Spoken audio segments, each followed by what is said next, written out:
Bonjour, je voulais vous parler aujourd'hui de ce livre, Les 50 idées reçues sur l'état du monde. C'est la 12e édition, effectivement.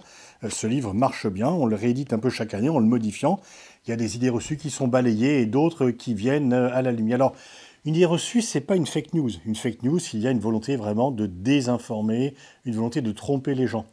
L'idée reçue peut être inexacte par définition, mais il n'y a pas d'intention de manipulation de l'opinion. C'est juste que, à force de répéter, c'est un peu la force de l'évidence qu'une réflexion un peu ultérieure permet de dissiper. Donc c'est quelque chose qui, en première impression, peut paraître vrai, mais quand on étudie un peu plus, quand on réfléchit un peu plus, eh bien, on s'aperçoit que c'est une idée reçue et donc qu'elle n'est pas exacte. Donc il n'y a pas une volonté de tromper le public, c'est juste en fait une sorte de croyance collective qui peut s'avérer inexacte parce que parfois, à force de répéter les choses, on le croit sans vraiment s'en rendre compte. Et donc, ce qu'il faut, c'est à chaque fois un peu d'esprit critique.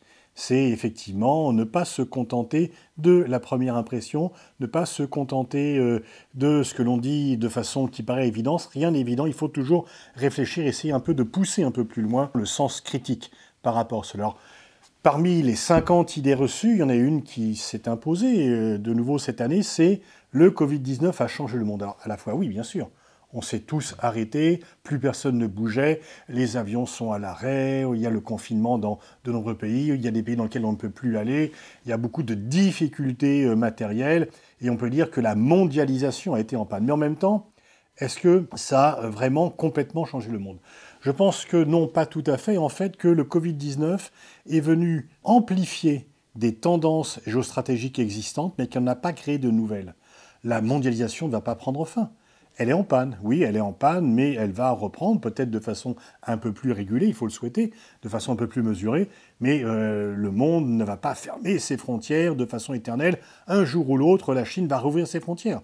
Donc la Chine n'est pas éternellement fermée à l'étranger comme elle l'est en ce moment. De même, parmi les leçons stratégiques du Covid-19, c'est la rivalité entre la Chine et les États-Unis. C'est effectivement l'élément principal des événements stratégiques, c'est le pilier de la géopolitique aujourd'hui, mais ce n'est pas le Covid-19 qui est venu créer la rivalité entre Pékin et Washington.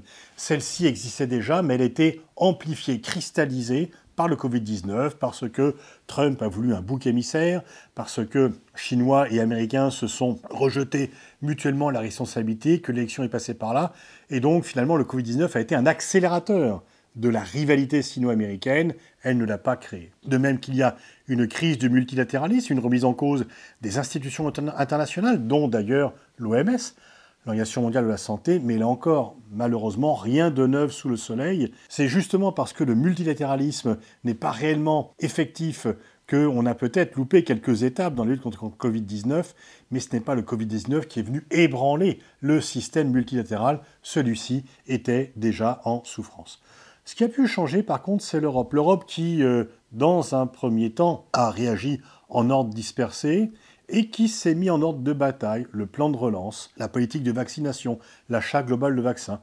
Et en même temps, est-ce qu'on a parlé d'un moment hamiltonien où l'Europe serait devenue un acteur global?